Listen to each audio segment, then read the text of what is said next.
Kia ora. Welcome to CARE's Anti-Racism Conversations as part of the Tetiriti-based Futures series. It is such a pleasure to have with us today the anti-racism activist Anjum Rahman. Recognized as a member of the New Zealand Order of Merit, Anjum's activist journey began with her role as a founding member of the Islamic Women's Council. She was also a founding member of the Hamilton Ethnic Women's Centre, also known as Shama. In response to the white terrorist attack on the mosque in Christchurch, she established the inclusive Aotearoa Collective to combat discrimination. She made submissions and presentations to the Parliamentary Select Committee on behalf of the Islamic Women's Council. Anjum is going to share with us today strategies for dismantling hate. This is a great opportunity for us to welcome our global audience so that we can really map out some strategies for solidarity, thinking about the kinds of conversations that are generated here and connecting these conversations to our local struggles. So for the first part, Anjum will be doing a presentation, and then we invite you to share your questions that we will then place to her and hopefully generate a conversation. Welcome, Anjum. It is such a pleasure to have you with us. Thank you so much for inviting me. I really appreciate it. Tēnā koutou katoa. Thank you for those who are listening. I really appreciate your time. I'd like to, of course, begin by acknowledging mana whenua in our area and te tiriti. I thought I would talk today a little bit about hate and what practical things that we can do to combat hate, because I think for a lot of people, they see the problem, but I'm always asked, what is it that I can do as an individual?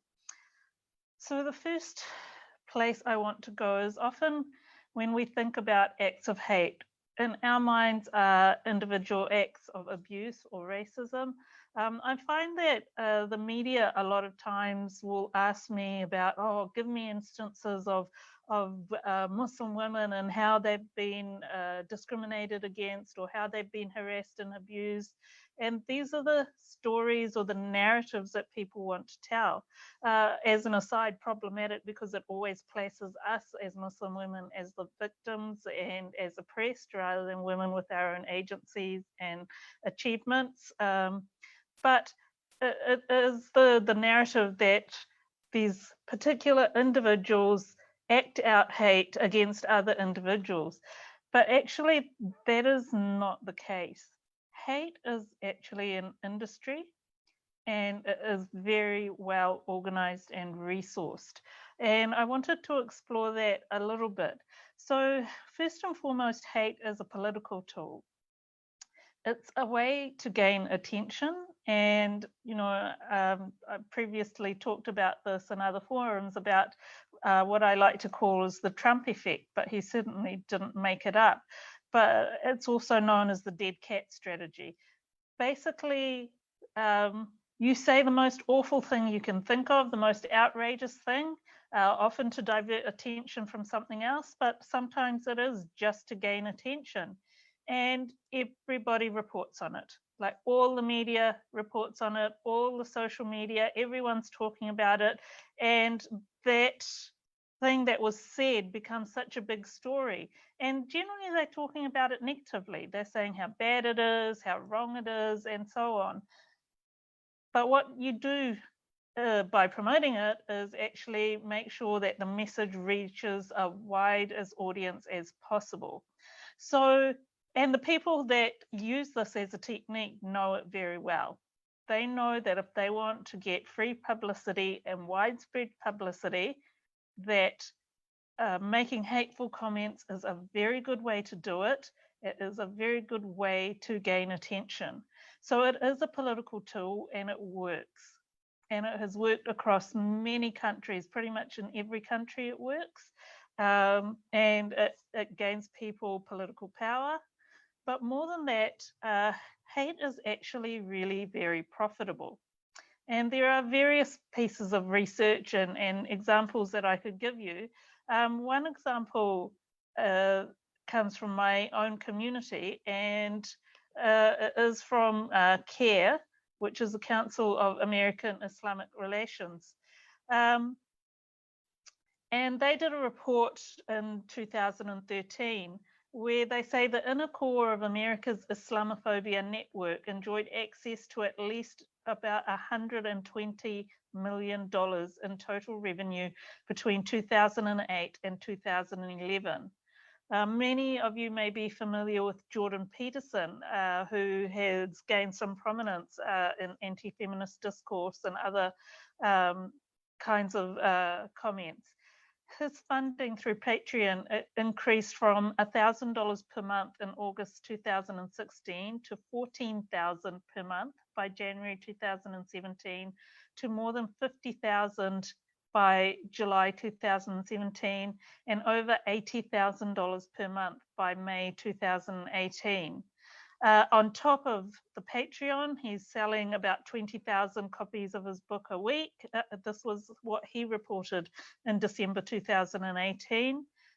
His tours, he said, garner him about $35,000 to $50,000 an evening, so one speaking engagement.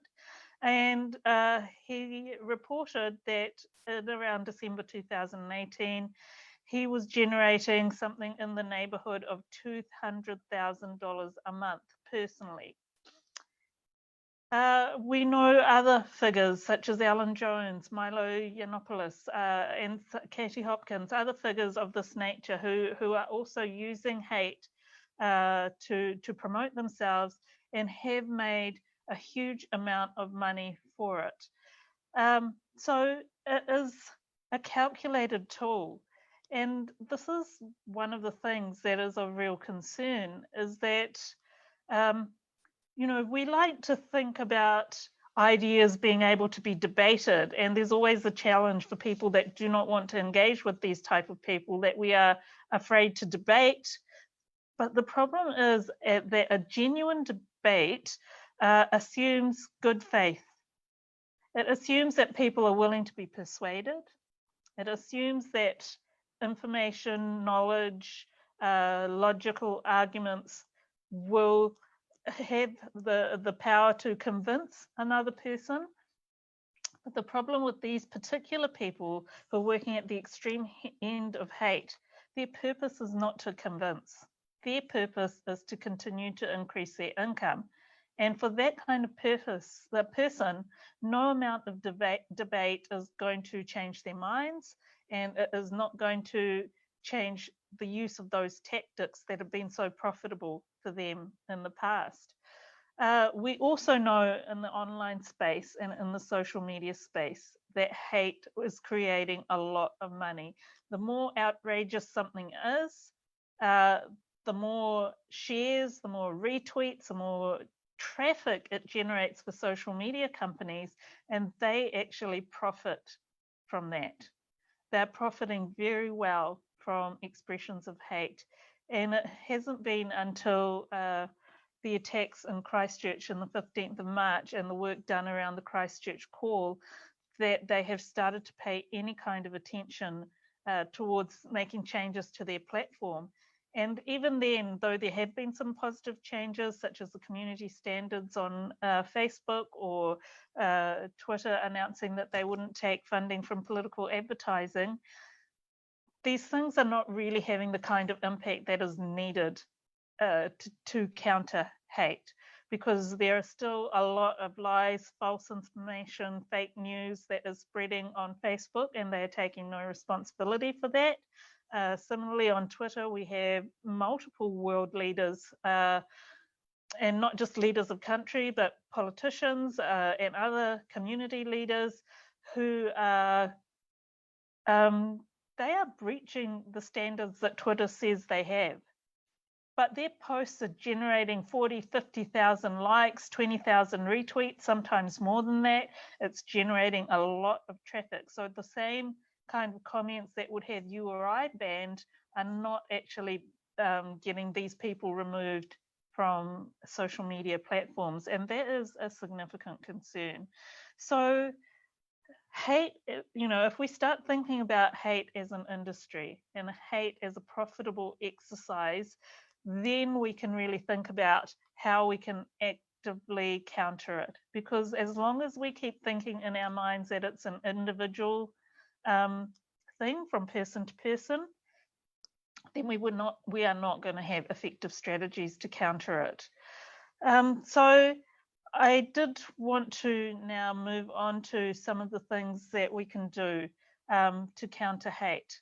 And I will include individual actions and go on to think about organizational or collective actions. So the first thing that I would like to talk about is being careful with your clicks. So as I've mentioned before, what makes hate so successful is that people will click onto the articles, or they will follow people that propagate this stuff just to see what they're saying. They will generate traffic. So think about what you're clicking on. Think about the the background data that is showing a person that they have been successful in their act of hate online, and in their opinion piece and whatever they've put up, the cartoon, you can do your best to starve it of attention by not putting your clicks in that direction. And in fact, adding to that, you may well want to counter it. And in countering it, you will retweet or share that hate material. And again, what you're doing by retweeting and sharing is driving more audience to the original material. So I'm going to recommend, please don't retweet or share. Now, that is not to say that you shouldn't counter what they're saying. I'm not saying that at all, right? You should counter hate, but do it in a way that doesn't drive traffic to the person's site, to the media website, to an account, a social media account. Try and starve it of traffic. Stick to the arguments, provide your positive response as to why a particular argument is wrong, but don't drive traffic to those people. I think if we all do this as a collective action, and if we start starving these people of the attention that they're seeking, that will be one of the tools that is really important. And at the same time, you need to reward good journalism and good investigative journalism, because we know that media companies in this day and age, many of them are struggling, and we need journalists to be doing that hard work of investigation, and they need to be funded to do that. If you haven't paid for media in a while, I really recommend that you find places that are doing good journalism and reward them with whatever you can afford. Obviously, we're in a difficult time right now. Many of us are facing job losses and so on, so that might not be practical advice at this point of time. But think about it when you are financially secure, that if there is somewhere that you can put your money to, it should go towards rewarding good journalism. Really important. And also, in terms of individual actions, do not reward leaders that use hate as a political tool. Don't vote for them, and encourage others to not reward those people for what they've said. And the thing is, people will use a mixture of tools, and not everyone is all bad, but we need to be clear in demanding better. And we can, every person has the power to demand better of our leaders and our political leaders, and to choose wisely and not reward people that use hate as a political tool. Sorry, I'm just looking at my notes. The next thing that I would say is think about your viewing habits. So many of you, most of you will be on social media. You must be if you're watching this on Facebook Live. Have a review of the people that you follow or that you friend. How diverse are they? What are the groups of people? What are the types of experiences that you are not hearing on your feed? Personally, for myself, I think one of the most important things for me around social media is the opportunity to follow people with a vastly different experience to myself in terms of a lived experience. For example, people that are living with disabilities, people that are living in poverty, but also people from very different parts of the world. So following Native Americans, following Black people in France, following a Latina woman in the Netherlands, following various different types of people so that we can become more informed about what other people's lives are like, and making sure that you're not just in the bubble of where you're just hearing about or hearing from people like yourselves. That doesn't just apply to social media, it applies to the novels we read, the opinion pieces we read, it applies to the movies that we watch, the TV shows that we watch, all of those things. Like, we need to start rewarding artists, writers, filmmakers from a variety of communities, and we reward them by giving them our attention, paying for their work, and watching what they've put forward, and so therefore broadening our thinking within the process. So that's certainly, I think it's a huge and important way to really change your thinking on things. I've personally found that I'd been totally unaware of certain people's experiences. I'd been unaware of what their major issues were or what were the things impacting their lives. I still wouldn't say I'm totally clued. There's still a lot I have to learn, but this is one way that I've found is really useful. And then the next thing, and a really important thing, is to try and remove defensiveness. Because when someone calls us out on something that we've said, our first reaction is to defend ourselves. Oh, but I didn't mean it. It wasn't my intention to hurt. That's really not a useful response.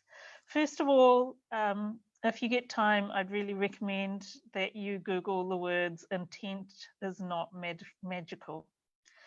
The fact that you may have had no evil intention or no malice doesn't take away from the fact that you may have caused harm.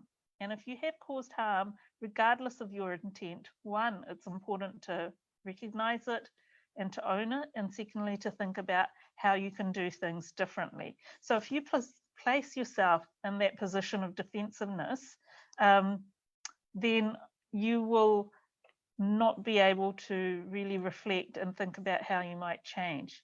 But more than that, hiding behind that comment of "I didn't mean to" is a way of kind of covering over the fact that you didn't take the time to learn about different people and what things are important to them and what things affect them adversely.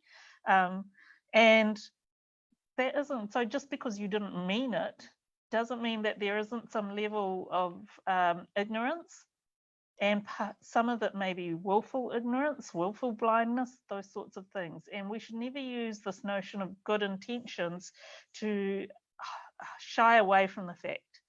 But also we have the other techniques that, you know, people use. I think you're all familiar with #NotAllMen, or that, you know, "I'm not racist," you know, "that's not me." All of those things, you know,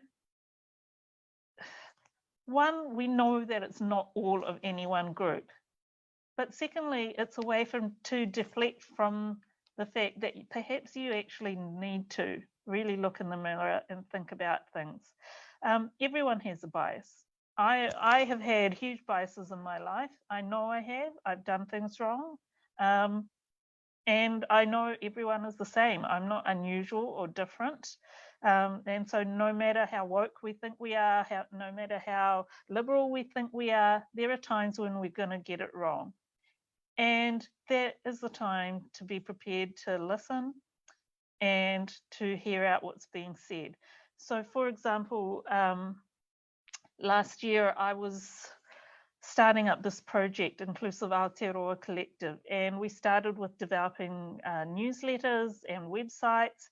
and the messaging, and I started getting feedback from a couple of communities who, one, called me out on wording that I had used, secondly, were calling me out on the colour schemes and the background colours and things that I had used, which made it less accessible.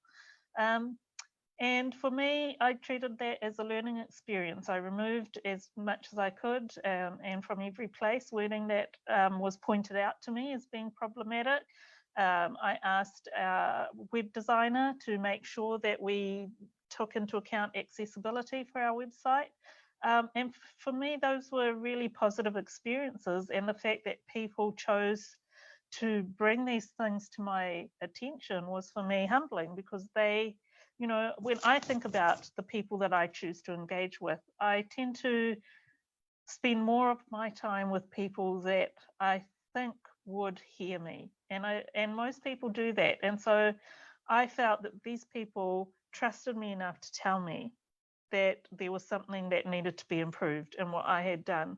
And so I think it's really important that we shut down that defensiveness. And I can say I haven't always been like that. I know there have been times where I've just been defensive, where I haven't listened, and it's to my own detriment. So in terms of the work that we do around reducing hate, it's so important that we stop being defensive, that we're prepared to listen, to dialogue, and to discuss, and not give excuses. So all of that really sits in the individual sphere. But as I said, we really need to do much more than individual actions. So a few things. First of all, we know that deplatforming works. And we know this from looking at some of the people that I mentioned before, Milo Yiannopoulos, who has gone into debt and bankruptcy, people like Alan Jones, Katie Hopkins. We know that deplatforming hate works.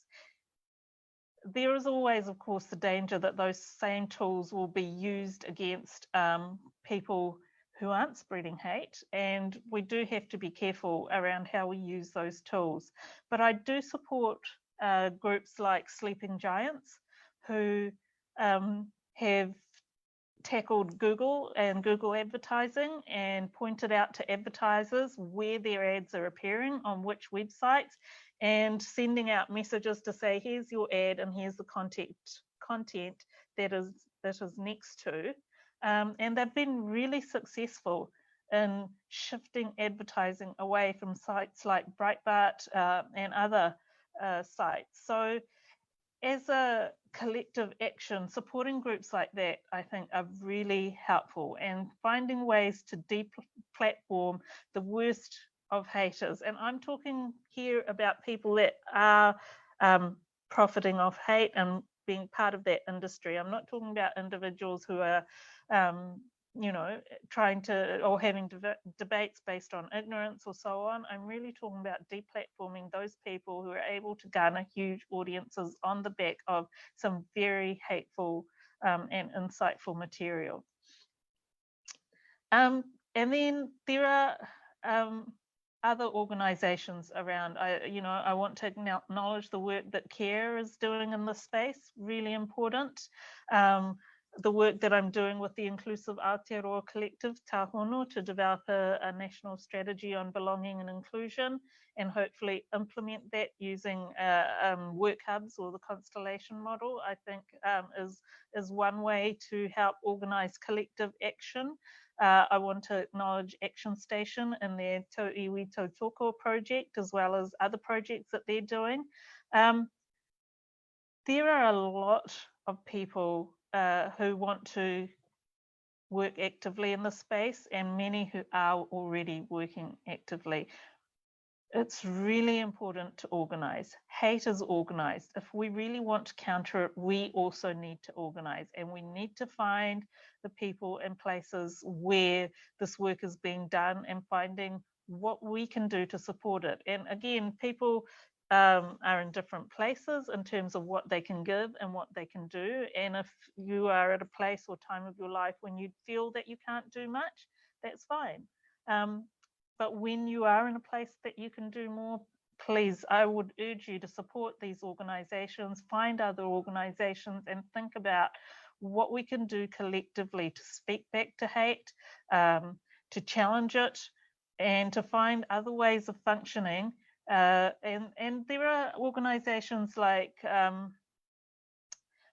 know Life After Hate, for example, is an overseas organisation that works on de-radicalising extremists. Those kinds of initiatives, I think, are really, really important. Part of that work is lobbying government to ensure that this kind of work is well supported as well. I kind of don't hold my hopes in government as being the answer to the problem. I feel that the people have more power in this space, but we have government there, and we should be using our abilities to lobby collectively, to speak to MPs and to write to them to say that this is an area that deserves attention, and we want better, and we want programs that are effective in this space. Now, we know that the government has done consultations around some of the hate speech legislation. I'm not sure that any of those bills will be introduced in Parliament this year, which is a pity. But we do need a little bit of tightening so that we have a wider range of protected groups. I don't think that legislation in itself is an answer. And I don't think that content moderation in itself is an answer. They're part of a suite of activities. So we need to have both offline and online work to counter hate. It's not going to be just up to legislators. It doesn't work that way, and it is not going to be just up to the tech companies. We can't just rely on them. It is up to communities and people working together and collaborating with each other and reaching out. There's a lot of groups that are impacted by this, but most of us are working in isolation from each other, and we're not working together. And I think it's really important that we figure out ways to work more broadly together to counter this stuff and to work towards a society that is for all of us, that values all of us. I'm just looking at the time, and I think I'm going to stop here and hope that there are some questions and more of a conversation that we can have around these issues. Thanks. Thank you so much, Anjum. That's a really insightful conversation that you have started on. I'm going to go to our Facebook questions and start with those. I also do myself have a few questions. I encourage our Facebook audience to post your questions here as we go forth. So we have a question from Mahbub Litton, and he asks, hate is a powerful business. Then who are the owners / stakeholders of this business? So some of it, a lot of it is big business and people that are sitting on a lot of money, and that's across the world. Like everyone already talks about Russians. What we know from what I've seen online in countries like India, US, there are people, and these are individuals with really large fortunes that are putting their money into this. Sometimes it's people that are unwillingly putting money into this. So I did read a report a couple of years ago that a lot of charitable organizations don't realize what they're funding and how important it is as a funder to be well aware of the types of organizations and the types of activities those organizations are conducting in this space. So people are not often aware because the organization, its front face is something other than what the actual activities are happening around hate. But yeah, it is interesting because, you know, one of my views is that social media companies should be made to pay tax in the country that they take money out of. Like they should have to contribute to the country where they're taking money out of. But around the world, any political party that looks like it might have that as part of their platform has not been able to be successful. And I just find that really interesting, given that tech companies have played a large part in promoting far-right parties into power. So if we look at Brazil, it was YouTube and their algorithms that helped the far-right win there. With Brexit, it was the use of Facebook. In India, they used WhatsApp, also part of Facebook. And so on. And so there are all these tools and mechanisms that are being used to the detriment, I feel, of the kind of parties and people that actually would hold a lot of these companies to account. So yeah, that is, there are people with a lot of money that are involved in this. I can't give you direct names. I don't think it would be safe for me to do so anyway, with the defamation laws and so on, what they are. But certainly it's an area where it's well worth spending some time on the internet researching, because people are researching on this stuff. Now, one thing, Anjum, that you state is that these are powerful companies. And part of that is that they are in this business because it sells. It seems, though, at the same time, that the opposite of that, which is love, working together, doesn't really sell much. So do you have any thoughts about that? Oh, it is true. Like, what are the things? We don't want to watch stories where people are just happy all the time, you know, and I've talked to newspaper editors and so on, and in the past, and they will tell you the same thing. I've talked to people in political parties. We all know that Michelle Obama's saying, when they go low, we go high, but in reality, somehow that doesn't translate into political power. It doesn't work that way. Why doesn't it work that way? I think a lot of it is conditioning. A lot of it is because these people are actually using like the latest scientific technology. They're using technology to get you addicted to their platforms. And it's quite interesting, because one of the points that I've made as part of the Christchurch call process was that any other addictive substance or material has regulation, whether it's cigarettes or alcohol or drugs. If it's addictive, there's regulation around it. But these people are using the latest in science to make you addicted to their platforms, and yet we don't have any laws or regulations around that. Yeah, so they're actually using that fight or flight mechanism that's wired into our brains to stimulate us into that outrage, into that anger and fear. And so again, it's a matter of, okay, so let's research on how we can find something that activates something else, right? And you're sitting there as an academic, that's your job. You know, Marsden Fund or whatever. How do we figure out a way to counter that kind of manipulation of the human psyche? Is what I would say it is. Absolutely is. It's very well designed, very well researched to manipulate our psyches. And first of all, awareness. You know, I think it's really important that we make sure that as many people as possible are aware that this is what they are doing to us, that these are not benign tools. And then learning how to watch out for it. And then third, right, really learning about how do we respond in a way that doesn't create harm. And so that's why I talked about not sharing, not retweeting, because I went to a conference in Christchurch around hate speech, and that was, you know, rather than counter speech, actually the not sharing, not retweeting was found to be much more effective than speaking back directly to what was said. So yeah, we need to really understand what they're doing, and we need to figure out how we can counter it and find ways to engage our brains to something a little bit better. You know, Julie has a question here, and I find this question really powerful, because I sometimes wonder about this. She asks, how do we end hate with love when we feel that love may not be reciprocated? I think this is the true nature of altruism.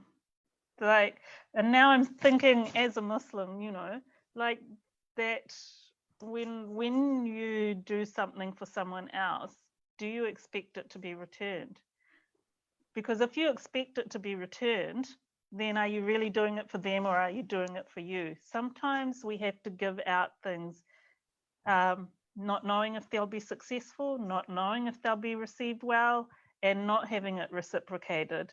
And I think it's, if you're doing it for the right reasons, and I know it's really hard. It's really hard to be rebuffed. It's really hard to be rejected. I don't handle rejection well at all. I'm really bad at it. So I'm the first to give that disclaimer. But if we can actually give love without expecting it in return, that strengthens us and gives us the ability to keep doing it, because it might not be the first time that you succeed. It might not be the 10th time. It might not be the 100th time, and it might not be you, right? So if you give out an act of love and nothing happens, and then the next person somewhere down the track gives out one, it might be the third or fourth person who actually hits home.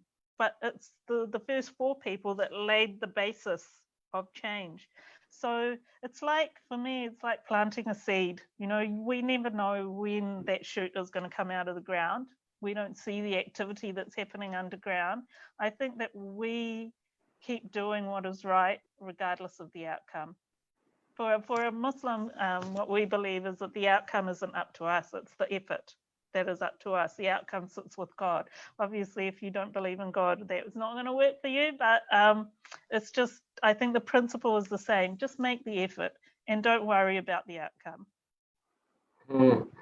You know, the thing about this is that, you know, I will speak about sort of anti-hate strategies in an Indian context. And I find that there is so much of Islamophobia and hate that is actually, as you say, spread through networks like WhatsApp. But as a result of that, then you find that in your very intimate spaces. Yeah. So in that sense, you know, this is really interesting, this conversation about hate and love, because I find that there are times where it's even challenging to hold the love because it is so full of hate. You know, so I have had walked out of WhatsApp groups and walked out of relationships because of this. Do you have any thoughts on that, Anjum? Yeah, I think it's absolutely okay to walk away. I think it's absolutely okay to value your mental health and your well-being. I don't think that people should do this work in a way that fundamentally makes them feel very unsafe. And so there's a place and a time. And there are times when you'll feel ready to take the challenge. There are times when you don't.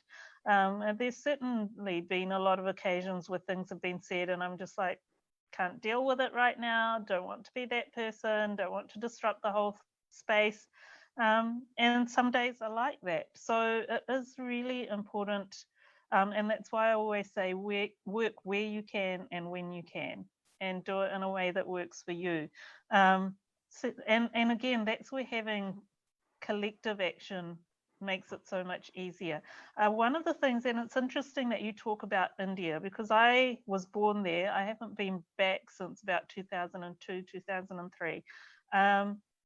But I had really begun to despair with what was happening in India. And I remember Arundhati Roy came here last year and I went to see her speak at the Auckland Writers Festival. And I asked her the question as to where do you see the hope in India's future against what is happening there? And she gave a very long answer and none of it sounded hopeful at all. And I went away thinking, I don't see a way out. And yet, you know, towards the end of last year and early this year, we have seen the biggest protests, I think, ever in India since prior to independence. I can't imagine that there were protests bigger than this. So what the haters are very successful at is, one, they have, in India in particular, they've shut down political speech. They've shut down academics. They've shut down journalists, definitely deplatformed them. And so the people have felt like thinking that no one thinks like them. They feel isolated. And that's where finding the people, you know, you may need to walk away from some people. That's fine. Try and find the people who are willing to work together on this, because they are also out there. And don't let the haters make you believe they're not there. They are there. And when you have people around you, then when you have a bad interaction, there's someone that you can talk to and say, this is what happened, this is how I responded, I feel terrible, give me some tips, let's talk through it. And that really strengthens your activism. Nothing succeeds nobody succeeds on their own, right? So we need each other, and that is one way to help us through some difficult times, is making sure that we are starting to reach out and build those support networks and really believe that there are other people out there who are equally passionate about changing the way these things are working. Yes, it's funny because as we were talking about this, I was thinking about Tiano, who was an activist in residence at CARE last year. Hi, Tiano. And as soon as I was thinking that your question pops up, both of you had talked in that conversation as part of the Solidarity Project about the importance of solidarity. So I wanted to ask about how you cultivate solidarity. You also touched upon that a little bit. But Tiano also asks, where do you see the hope in Aotearoa?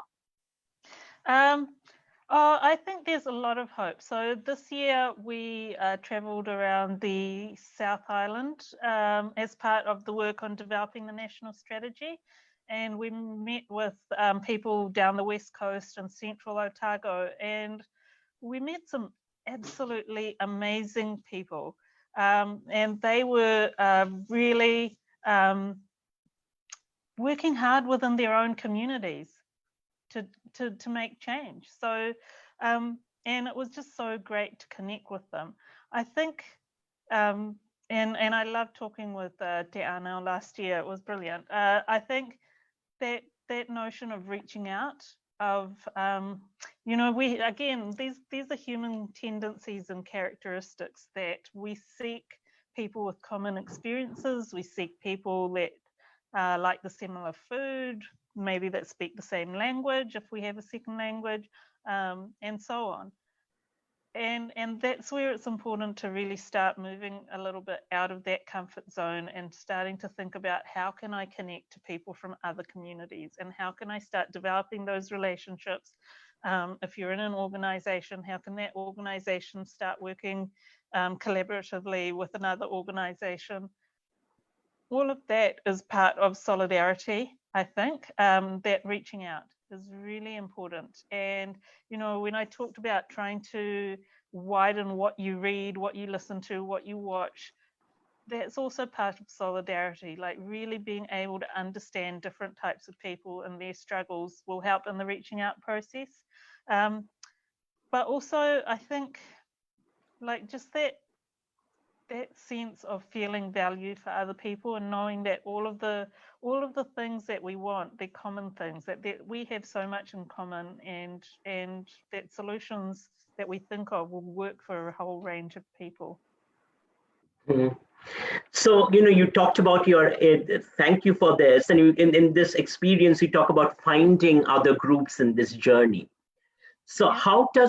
How did you go about doing that, and how does one do that? I was fortunate last year in terms of groups reaching out to me. So I did a lot of speaking engagements last year, a whole lot. And so I got in touch with quite a few groups and quite a few individuals. There are things like city councils will have community development people. And so they are good places to start. That's one of the things that we did.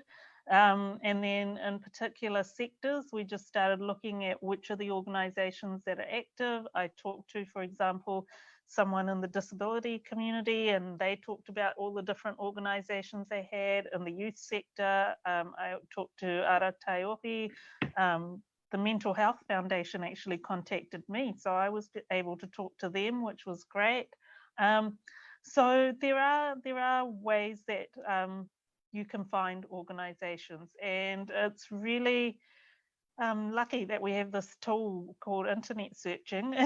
And so, like, think about a group that you want to reach out to and just put a few words into your search engine, and you'll find some organizations start coming up. And that's how we started. I never knew there was a thing called REAP, which is around education and so on.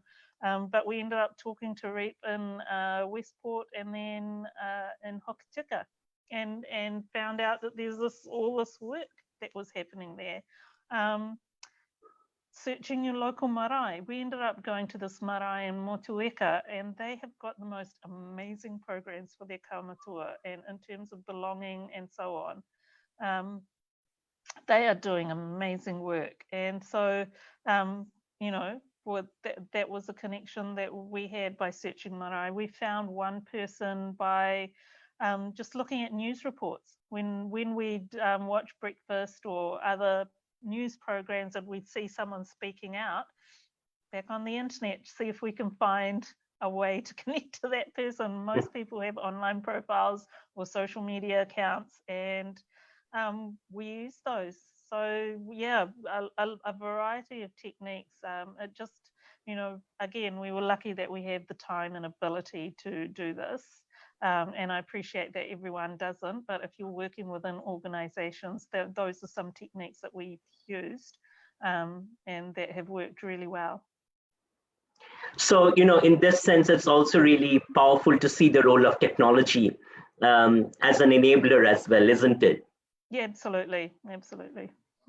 As you're discussing this, I want to thank Heather Kame and the Tetiriti-based Futures Group for pulling together this platform. This is a great example of how you do it, I suppose, Oh, they have done this so well. And Heather reached out to us. I'm thinking I met her at a PSA conference, and then she reached out after that in around June, July. And I know that she had been reaching out to various groups and communities.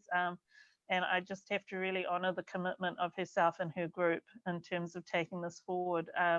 And again, to me, from what I can see, it's a real collective, and she's bringing people together, organizations together, to work together to make this thing happen. And I'm just looking forward to so many more of these in the years to come, and the impact that this kind of work can have is huge. So yeah, absolutely. Now a lot of this, it also seems like, one is preaching to the choir. How do you reach out to those, though, that really need the reaching out to? I think, yeah, that's really hard. And it's one of the issues that we have in the interfaith movement, that the people who turn up are the people who already accept that they want to work with people of different faiths and so on, and have an essential respect for those people. And it isn't easy, I think, to do that. And it's often fraught.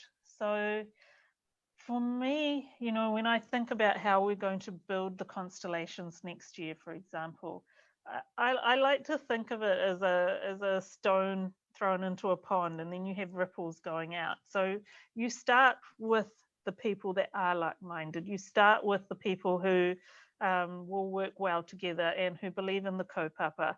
And I think that slowly, as you start doing work and as you start engaging more, that will reach more and more people. I don't think that for a lot of us that we can start suddenly talking to extremists or people that are right on the edge and think that we can persuade them. Probably that wouldn't work. Again, there are organizations like Life After Hate. I know there are other organizations that do the de-radicalization work. I'm certainly not an expert in that, and I would not want to put anyone in an unsafe position. I'd also actually really recommend Action Station's Iwi Tautoko project, and they do training around that. And again, they would have more expertise in this area on how to have those interactions online, because that's the space they're working with. Another organisation that I know is called Courageous Conversations. Again, they're working in New Zealand. My understanding is they work more in the corporate space. I'm not sure, but I've seen them work in other spaces. Again, they have material online. I think they do training online. So they would also be a good place to go to learn some skills on how to have those courageous conversations. Great, thanks, Anjum. One of the questions here, and this connects to the broader global conversations that you were connecting to, is in reference to Myanmar. And the question is, in Myanmar, hate is patronized by the Myanmar government and also Buddhist organizations against Rohingya Muslims. Hate is one of the causes of long discrimination against the Rohingyas, who are the largest stateless population of the world. So do you have any comment on that? Absolutely. That is how hate works. That it starts, it's just, and I've said this in other places before, it starts with the smaller things, that when you let them go, they then escalate into bigger things. And so that's where, when people are speaking hate and convincing others that this particular group is the source of all their problem, it's the source of all their economic problems, it's the source of distress, these are the people where all evil resides, or they don't belong here, they're not part of us. That is the place where hate starts. And when it gets to the level that it has in Myanmar, it becomes really difficult. And in that space, I think, again, that's where international organisation, pressure through whatever we have, such as the UN and so on, highlighting what's going on, trying to get information out so people are aware of what's going on. We know in the past, like for example, in the South African situation, that sporting boycotts for artists and musicians and so on, and economic boycotts were successful in that case. And so that is something that we can think about and try. How to persuade people within that country when the government is actually active against change is I'm not going to pretend that I have some simple or easy answer to that situation. I think, yeah, again, it requires collective effort and requires some level of expertise. Thank you. I'm looking at the clock, and one of the questions I want to come back to as we move toward wrapping up is the question of the community. And what you said is that we can't just do this work online, but also the work to be done offline in communities. So do you have any thoughts about sort of what are the kinds of strategies in your understanding that seem to have worked? I think one of the things that we know is that it is very much harder to discriminate against someone that you know personally. So if we take the example of Islamophobia, for many of the people who are taking on and believing these narratives about the Muslim community, they've never met any Muslims. They've never come across them. Similarly, when you see a lot of people talking against tangata whenua and so on, that they don't have a lot of interaction at all. They're not talking to people from that community. They're not gaining an understanding. So I think finding ways to bring people together in ways that are safe are some of the most important tools, I think. And so it is that, how can we bring people together and have these conversations in a very facilitated way to start building understanding. People always talk about food and sharing meals. That is always an important way to bring people together that is less threatening. Also, you know, I've seen from Pakeha people, you know, like, how do I reach out? Because they're unsure as to how to go about it, and they're really afraid of saying the wrong thing. And I have said to them, instead of trying to invite them in to your space, why not try and go out to their spaces? So if they're holding an International Day event or some other celebration, go into their space. And if you go in with goodwill and aroha, people sense that and they recognize it, and they are accepting of mistakes. And if you remove that defensiveness from within yourself, and the person is saying to you, oh, look, that's not how we do things here, or this is, you know, you don't have to feel ashamed or embarrassed. You just say, right, I didn't know that. I really appreciate you sharing it with me, and I'm going to take that into account in the future. And that kind of goodwill goes a long way. So those are those are the best things that I can think of in terms of in the community and on the ground, beyond you know, working through organizations and trying to develop connections between organizations, beyond moving to you know, more collective action. Thank you. Kia ora, Anjum. So as we wrap up, I just want to ask you, do you have any parting thoughts for us? Thank you so much for sharing this kaupapa with us. And it's really inspiring to see the work that you're doing and the inspiration that you're offering us by doing it. Thank you. I think a parting message is just don't give up. Don't give up hope. It's like, you know, it's okay. You will fail. You know, failure is a part of life, and it's okay to be upset, and it's okay to take some time to feel upset and give space to your emotions. Give that space, and then when you're ready, pick yourself back up again and wade in where you can. We can't ever let ourselves get into that space of thinking it's hopeless and it can't be done. As long as there are people that are willing to stand up or fight for it, it can be done. So don't give up. So, you know, we will wrap up with that, this idea of hope, the idea of community, and that we can do something together as a collective. Thank you so much, Anjum. It's been a pleasure having you with us. Thanks to our audience for joining us as well. Thank you. Bye-bye. Bye.